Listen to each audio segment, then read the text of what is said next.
Propagate करते हैं, जैसा कि मैंने आपको बताया भी है। तो ऑप्शंस जो हमें दिए हैं उनमें से ऑप्शन ए करेक्ट आंसर हो जाएगा। Transverse wave consist of only crest, only trough, both crest and trough, और रिफ्रैक्शन एंड कंप्रेशन। तो क्या आएगा? Both crest and trough. Next question पे आओ। अल्ट्रासोनिक वेव के कंटिन्यू करें उसके पहले मैं आपको इन्फॉर्म करना चाहूंगा कि विजेता बैच स्टार्ट हो रहा है 5 अगस्त 2024 से। इस बैच में आपको आईआईटी जैम और सीयूईटी पीजी 2025 दोनों एग्जाम को ध्यान में रखते हुए प्रिपरेशन कराई जाएगी।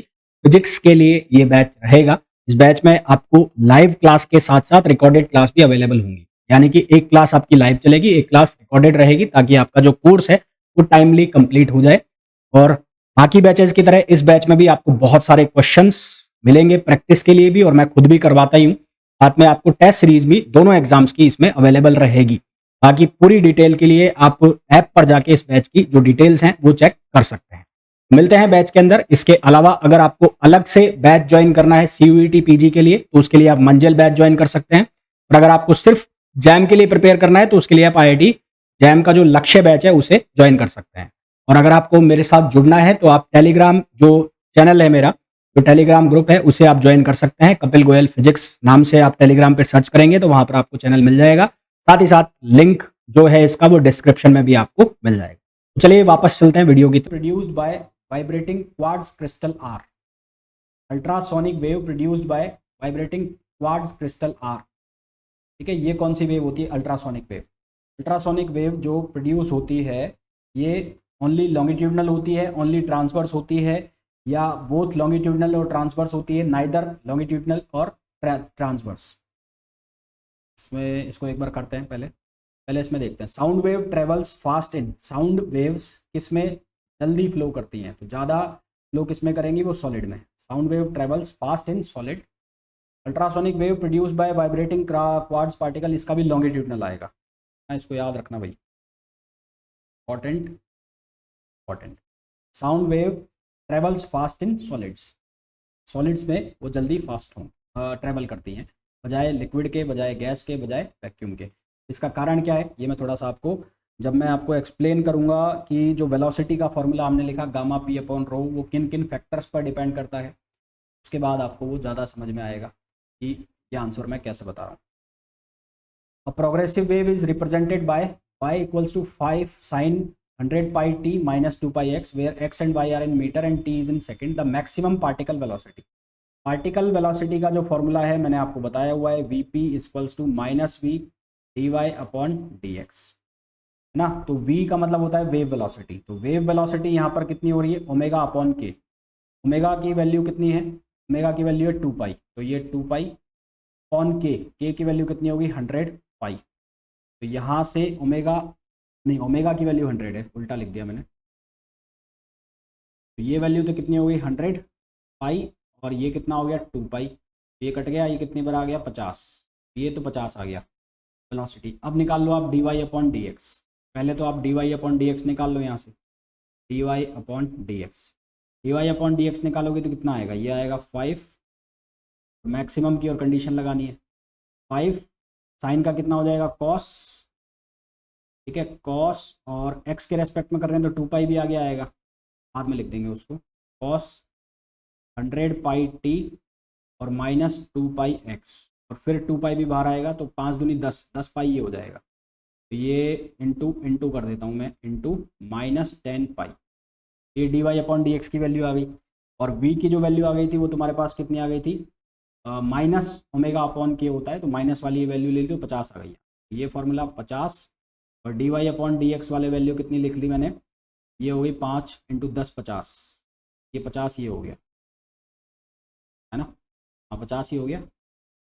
ठीक है, तो यहाँ से जब सॉल्व करोगे तो क्या आंसर आएगा? 50 ही हो गया, और कॉस 50 पाई हो गया, 50 पाई माइनस का हो गया। और यहाँ से जब सॉल्व करोगे तो इसको क्या लिखोगे? कॉस 100 पाई टी और माइनस 2 पाई एक्स, ऐसा लिखो। कॉस 100 पाई टी माइनस 2 पाई एक्स। हाँ जी। तो अब इसको जब आप सॉल्व करोगे तो आपको निकालनी मैक्सिमम पार्टिकल वेलोसिटी। कौन सी निकालनी है? Maximum particle velocity. Maximum particle velocity के लिए आप क्या करोगे? इस कॉस 100πt माइनस 2πx को आप किसके बराबर कर दोगे? इसको बराबर करोगे 1 के। तो यहाँ से आंसर कितना आएगा? ये 2500 तो कहाँ से आएगा यार, 500 पाई आंसर आना चाहिए। Vp इक्वल्स टू कितना हो गया? Minus v d y upon d x. P की वैल्यू तो कितनी हो गई? पी की वैल्यू हो गई है ओमेगा अपॉन 2 पाई। ओमेगा कितना है? 100 पाई, ठीक है। और के कितना है? के है 2 पाई। पाई से पाई कैंसिल हो गया और 2 5 जार तो 50 ही आ गया, ठीक है। उसके बाद d y upon d x निकाल रहे हो। D y upon d x करोगे तो ये आएगा 5 × 2 पाई हो जाएगा माइनस का, तो 10 पाई हो जाएगा। 10 पाई होगा ना, और 5 पहले से 50। इसको आप एक बार d y upon d t करो सीधा।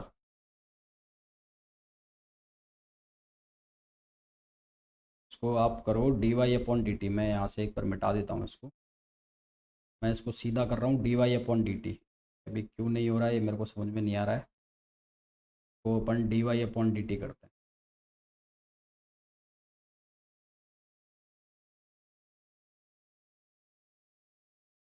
पार्टिकल की वेलोसिटी निकालनी है तो इसको मैंने कर दिया d y upon d t. D y upon d t करोगे तो कितना बनेगा? 1 मिनट रुकना। D y upon d t करोगे तो 5 फिर ओमेगा, तो ये कितना हो जाएगा? ओमेगा, ओमेगा की वैल्यू कितनी है? 100 पाई। देन साइन का हो जाएगा कॉस, तो कॉस फिर कितना हो जाएगा? 100 पाई इंटू टी माइनस 2 पाई एक्स। ये वैल्यू आ गई, ठीक है। मैक्सिमम के लिए, तो मैक्सिमम के लिए ये वैल्यू हो जाएगी 1 पूरी। फॉर मैक्सिमम ये वैल्यू हो गई 1। तो यहाँ से हमारे पास जो d y upon d t है वो कितना हो गया? 500 पाई हो गया। 500 पाई, ये आंसर आ गया। ये आना तो उससे भी चाहिए था पर शायद कुछ कैलकुलेशन में गड़बड़ हो रही है, चेक करेंगे वो। Displacement of an elastic wave is given by the function y equals to 3 sin omega t and plus 4 cos omega t. अब देखो जब ये दोनों एंगल सेम हो, यहाँ पर ये ध्यान रखना जब इस तरह के क्वेश्चन करो तो ये एंगल जो है वो सेम होने चाहिए। एंगल सेम है तो उस केस में आपको अगर एम्पलीट्यूड पूछा जाए तो रिजल्टेंट एम्पलीट्यूड क्या करोगे? ये पहला वाला उठाओगे, इसका स्क्वायर कर दोगे, और ये दूसरा वाला उठाओगे, इसका स्क्वायर कर दोगे, तो ये बनेगा 25, और इसका जो रूट आ जाएगा वो कितना आ जाएगा? 5। तो आंसर आप लोगों के पास कितना आ जाएगा इसका? 5 सेंटीमीटर। नेक्स्ट क्वेश्चन पे आओ। The propagation constant of wave is also called. Propagation constant का मतलब है के। तो के को हम एक और नाम देते हैं, उसको हम नाम देते हैं angular wave number. Angular wave number, k is also called angular wave number, ये के को हम कहते हैं, ठीक है। फिर हमें पूछा है नेक्स्ट क्वेश्चन में, आंसर आ जाएगा हमारे पास डी। फिर हमें पूछा है a travelling harmonic wave on a string is described by y equals to 7.5 sine 0.005x plus 12t metre its time period. तो ओमेगा की जो वैल्यू है वो है ये 12, ये है ओमेगा। तो जो टाइम पीरियड होगा ओमेगा वो किसके बराबर होता है? 2 पाई अपॉन टी। तो यहाँ से t की जो वैल्यू होगी वो किसके बराबर होगी? 2 पाई अपॉन ओमेगा की जो वैल्यू है वो हमें दे रखी है कितनी? 12। ओमेगा की वैल्यू कितनी दी हुई है? 12। तो यहाँ से ये आंसर आ जाएगा π/6। तो हमारे पास करेक्ट आंसर हो जाएगा π/6। नेक्स्ट क्वेश्चन पे आओ। इस क्वेश्चन में बोला है हमें, पहले 10वां कर लेते हैं। Which of the following wave function does not represent a travelling wave. मैंने आपको ये बताया था कि कोई वेव, कोई भी इक्वेशन एक वेव इक्वेशन है तो उसके लिए कुछ कंडीशन सेटिस्फाई होनी चाहिए। वो कौन सी कंडीशन थी? वो थी d2y upon dt2 equals to किसके बराबर था? Minus of v square d2y upon dx2 plus था ये ना। तो ये कंडीशन सेटिस्फाई हो पहला। दूसरी कंडीशन थी कि y शुड बी डिफाइन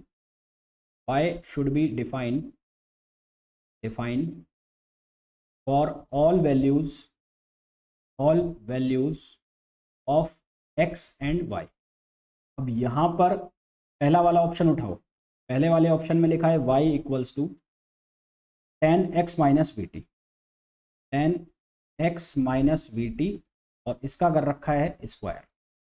ठीक है, तो tan 0 की वैल्यू अगर आप निकालो तो tan 0 की वैल्यू कितनी होती है?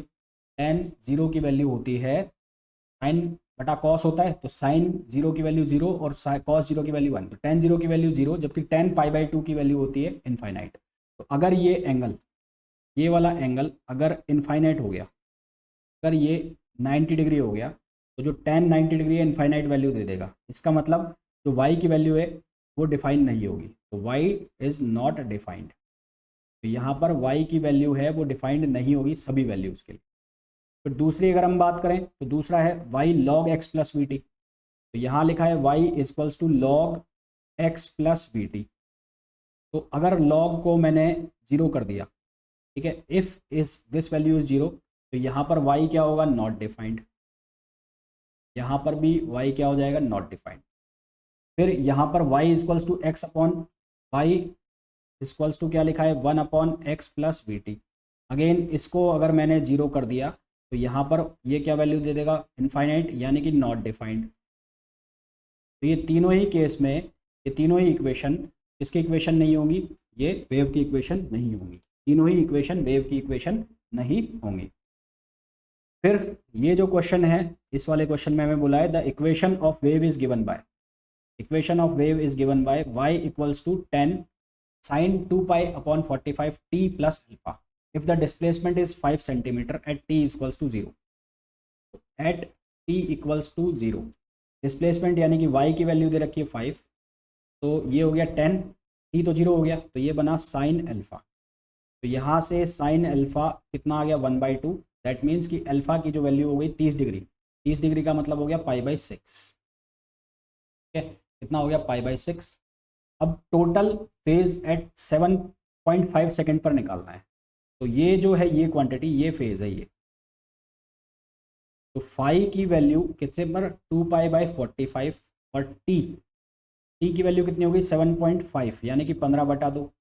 अल्फा की वैल्यू कितनी है? अल्फा की वैल्यू है π/6। तो यहाँ से इसको सिंप्लीफाई करो, तो ये 15 3 बार कट गया और ये 2 बार कट गया। तो यहाँ से कितना बन रहा है? ये बन रहा है π/3 और ये बन रहा है π/6।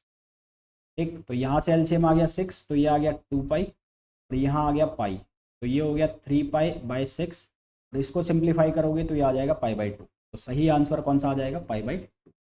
ठीक है, होपफुली मैंने जितने भी आपको क्वेश्चंस